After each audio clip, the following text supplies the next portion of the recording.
Today, this is the first time I actually came and went through the university. And I really wanted to say thank you to Vishwanathan Ji family and your sons for creating a world-class university in the heart of Andhra Pradesh. And I also want to thank Kota Reddy Garu, Jagadish Garu, Amit Shravan Garu, and Amar Raja Industries, and our previous parliamentarian Jaydev Garu, Sister Ramadevi Garu, and all the distinguished dignitaries, esteemed faculty, innovators, researchers, entrepreneurs, visionaries, Guntur people, and media people, and all my friends. Namaste.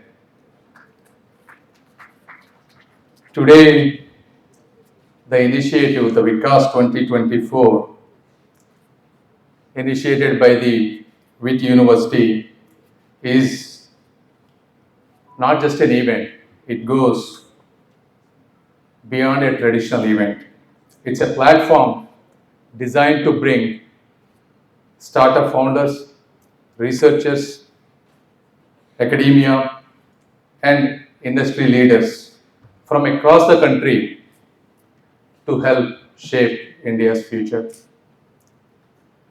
This VIKAS 24, the idea aligns closely with what our Honorable Prime Minister, the visionary leader, Sri Narendra Modi Ji's Vikasit Bharat 2047, who envisions a fully developed and a sustainable India by the 100th year of our independence. And if you look at, I was listening to Vishwanathan Ji's speech. He was talking about how India is spending only 0.5% of our GDP compared to the rest of the countries. And we also have to understand the circumstances of the country, our population, poverty levels, and so forth. Definitely, if you look at it, before 2024, we had merely few thousand startups. Today, India has 1,12,000 startups. Before 2024, we had 4 unicorns, that is billion-dollar companies. Today, we have more than 110 unicorns. This is all because of the visionary leaders like Nara Chandrababu Naidu Garu, Narendra Modi Ji, and all the rest of the people who envisioned India and worked tirelessly to take the nation forward. So first I want to congratulate all of them, and I agree we still have to do a lot of work. And even in my own ministries, you would be surprised at how much focus has been put into developing the startup ecosystem, giving incentives to the products, and making India a global leader, whether it is telecom equipment, semiconductor manufacturing, or so many, aviation, railways, defense. There was never this emphasis. And this entire progress has been happening only for the last 10 to 12 years under Narendra Modi Ji's leadership. I used to be, when I was in US, I used to admire him and like him as, how I saw the India from distant. But actually, after entering into the government, working with the bureaucracy, it takes monumental effort, drive, passion to take the country forward in so many fields. So today I can proudly say, genuinely say, God has given a gift of Narendra Modi Ji for India.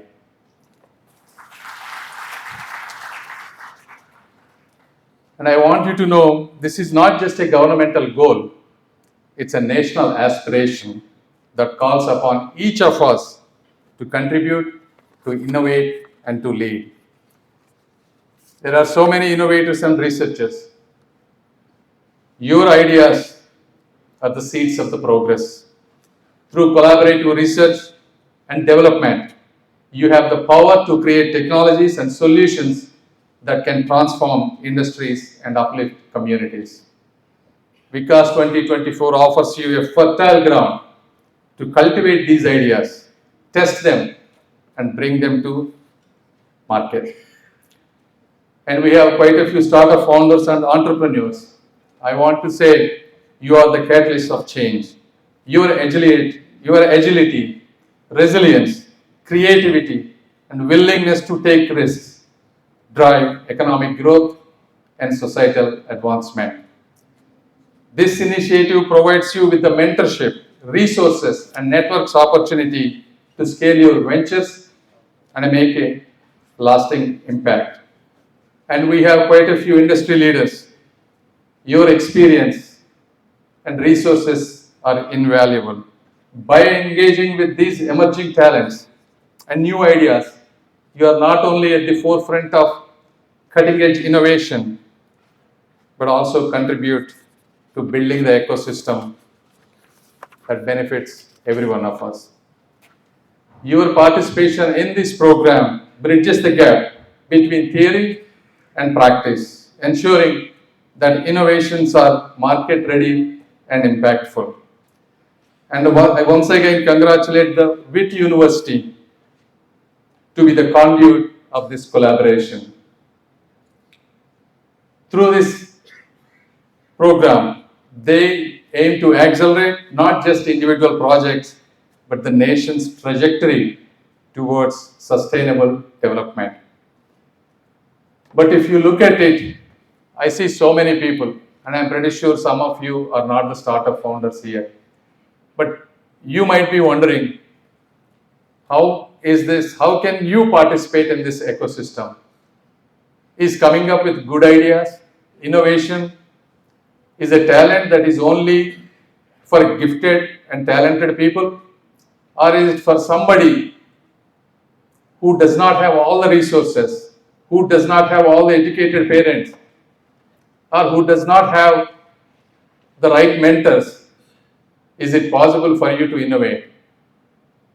When you ask that question, the answer is yes, you can do it, and you have a living example in front of you. And this innovation can indeed be learned.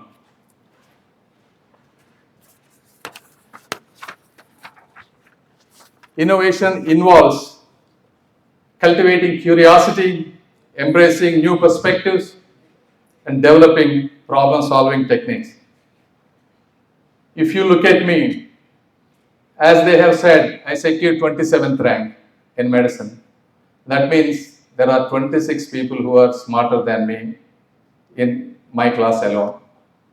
But still, I was able to go to US. I had no investors, no mentors, and I studied most part of the entire journey in Telugu medium. But still, I was able to write the most number of content than any individual in the US. And I built a multi-billion-dollar business from $75 investment. All I had was a relentless drive and a passion to innovate in a way. When I studied medicine, it was hard. It was hard to understand, it was hard to imagine, and I did not want all other people to go through the same painful process. And I thought I would take this responsibility, and I would work in the hospital morning 5, sometimes 4 o'clock to evening 8.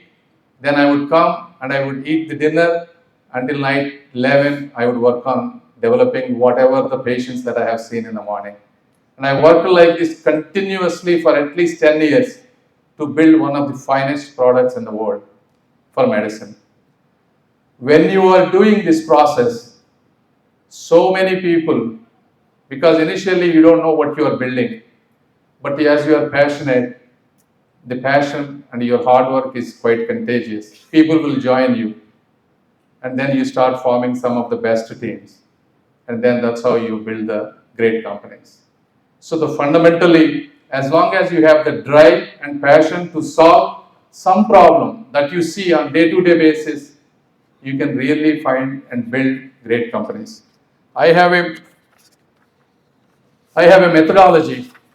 If somebody has no starting process, there are 8 steps that you can think to build a great company. 1, start with curiosity and open mind. Look at your daily life with a micro lens and ask why. Why is this being done this way? But are there better ways we can do it? Are there problems that you are facing continuously and there is no solution? Then you start getting the good ideas. And the second, define the problem clearly. Often, some of the people, what they do is they just build the products and not the solutions. There is a difference between a product and a solution. Solution really solves a human problem. Product is something you build, you think there is a problem that you want to do it. That may not be a real problem for most of the people. So you really have to define the problem clearly and then start looking at how to solve it. Third, look at all the successful people around you. Read their stories. Listen to them, because if you look at most of the highly successful people, their journeys are quite similar. They all start with some hunger. They all wanted to solve some problems with passion, and they have relentless drive. No matter what happens, they will continue to push forward. And you need to understand and look at the domains in your area. What are all the other products that are existing? Why certain products are so successful? You look at the iPhone. Why everybody wants iPhone? When there are 100 phones available, different types. That fineness, that intuitiveness, working 100% with a quality, those subtle differences will make an exceptional product over an average product. So you really have to learn and adapt from others. And number 4, fail fast and learn faster mentality. That means you really have to embrace failure as part of your life, because no innovation ever happened without some initial failures. So failure is nothing but a feedback. Embrace it, learn quickly, and move on. Number 5, collaborate with diverse perspectives. As an individual, you only have a limited knowledge.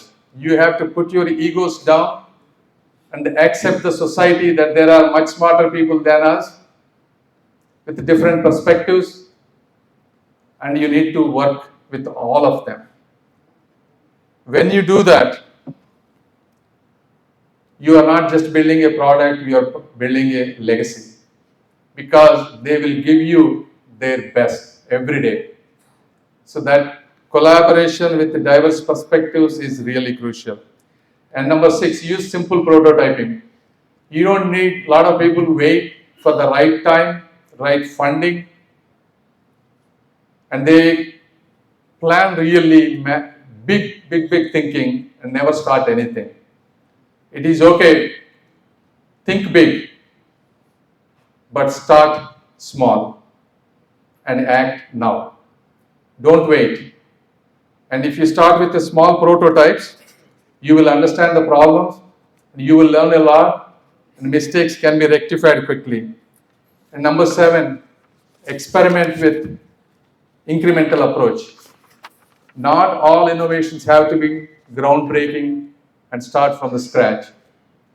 They can be built on what's already available.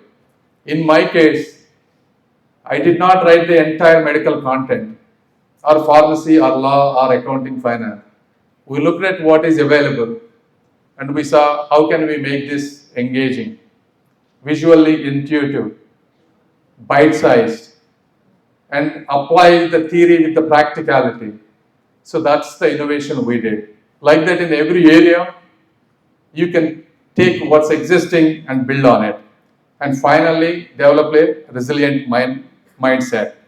Because innovation is often challenging journey.